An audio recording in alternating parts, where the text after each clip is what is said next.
Hello friends, आप लोग कैसे हैं। आज मैं आपके लिए लाई हूँ एक नई स्टोरी, बेबस नौकरानी की कहानी।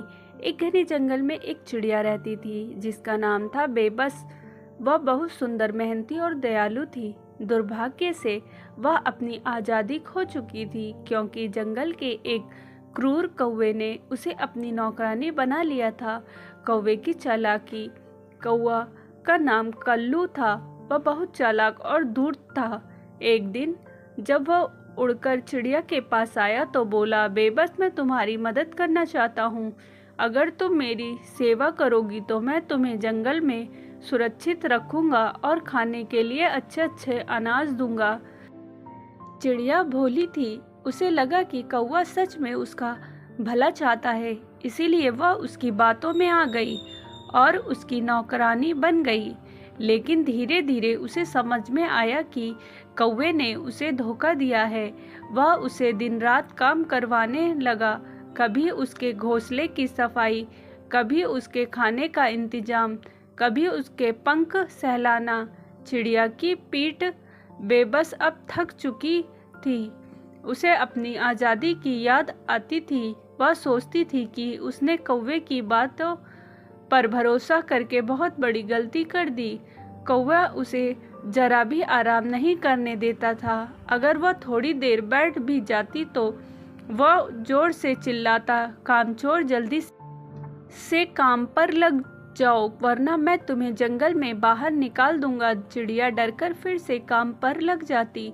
कौवे का अत्याचार दिन ब दिन बढ़ता जा रहा था। उधर की योजना।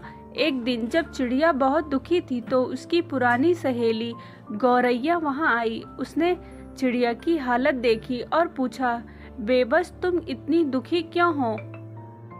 बेबस ने रोते हुए सारी बात बता दी। गौरैया समझ गई कि ये कौवे की चालाकी थी। उसने चिड़िया को हिम्मत दी और कहा, डरो मत, हम तुम्हारी आज़ादी वापस लाएंगे।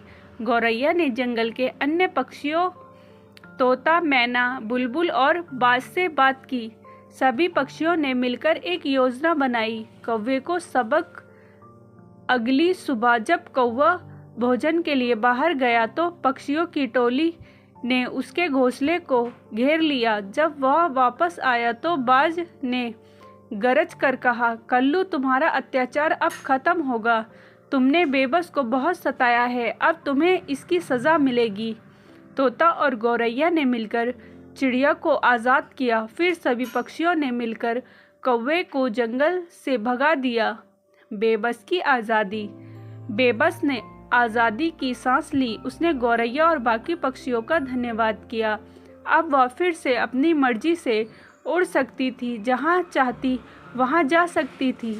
इस घटना के बाद जंगल में सभी पक्षियों ने ये प्रण किया कि वे कभी किसी पर अत्याचार नहीं होने देंगे और मिलकर एक दूसरे की मदद करेंगे। इस कहानी से हमें ये सीख मिलती है कि हमें किसी भी चालाक व्यक्ति की मीठी बातों में नहीं आना चाहिए।